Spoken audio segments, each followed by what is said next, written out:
Ada modus lagi yang bentuk penipuannya itu sangat-sangat mendiskreditkan Islam ya. Jadi kalau kita bicara siapa saja yang mampu mendiskreditkan Islam itu kan tidak terpancang pada pengertian orang-orang di luar Islam. Bahkan banyak orang-orang Islam yang ditipu oleh gaya penampilan orang Islam. Kita kan tahu apalagi kalangan Nahdiyin ini kan suka sekali untuk mengirim leluhur kita itu dengan bahasa mengirim doa, yasinan, tahlilan dan seterusnya. Ini pernah terjadi di teman saya itu bahwa tiba-tiba satu hari ada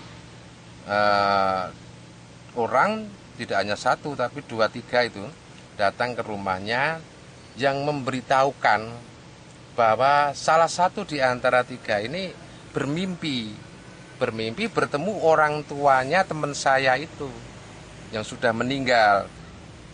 Dalam impiannya itu dia bercerita bahwa orang tuanya minta dikirim semacam doa.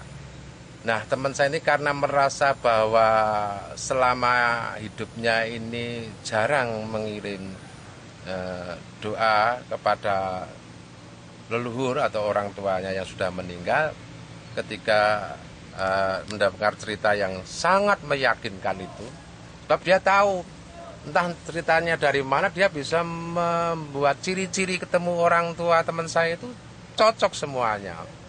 Sebetulnya hal itu juga mudah, dia bisa mencari informasi di tetangga atau saudara-saudaranya orang teman saya itu kan bisa.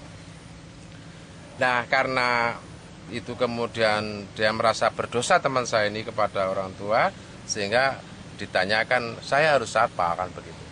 Nah, orang yang ngaku dari pesantren ini dia mengakui dia punya pondok pesantren, jadi dia istilahnya pengasuhnya, dan dia menceritakan bahwa orang tuanya itu minta amalan-amalan yang salah satu amalannya itu yang hanya bisa dilakukan oleh dirinya sendiri, kan begitu. Artinya orang lain tidak bisa. Sehingga teman saya kan nyerah. Ya sudahlah, tolong didoakan, tolong amalkan, kira-kira bagaimana. Terus kemudian ini yang pengasuh dari pesantren itu menceritakan syaratnya harus selamatan. Jadi kalau selamatan kan butuh konsumsi dan seterusnya.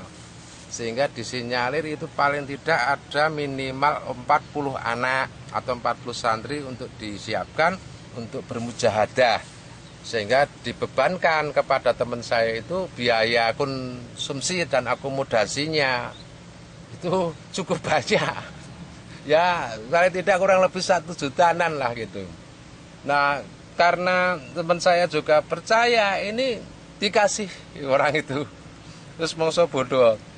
Baru setelah orangnya itu pergi, dia hanya mampu berpikir loh kok percaya gitu. Terus kemudian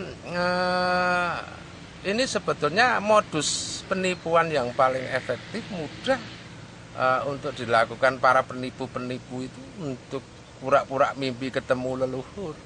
Nah, ini harus diwaspadai kalau kita sebagai orang awam. Jangan terkecoh dengan gaya penampilan mereka yang kadang-kadang masuk ke rumah kita dengan membawa nilai-nilai Islami, tapi sesungguhnya mereka adalah melakukan manuver penipuan yang lebih manis dibandingkan penipuan-penipuan yang lain.